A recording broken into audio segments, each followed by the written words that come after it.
Hi! Today I would like to show you how you can transfer files from Nokia device to SONY Xperia XZ2.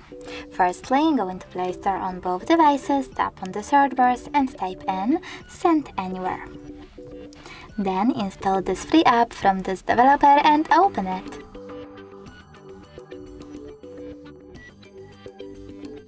From this screen here, you need to choose I accept, confirm, continue and allow. Then do exactly the same on the other smartphone. Now select Send on Nokia and Receive on Sony.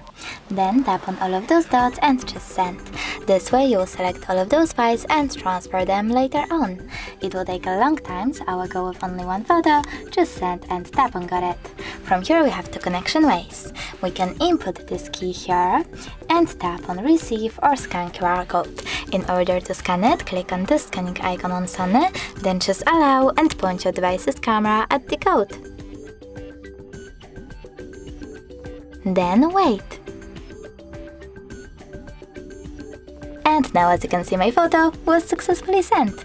Thanks so much for watching. If you enjoyed this video, leave a like, comment and subscribe. Bye!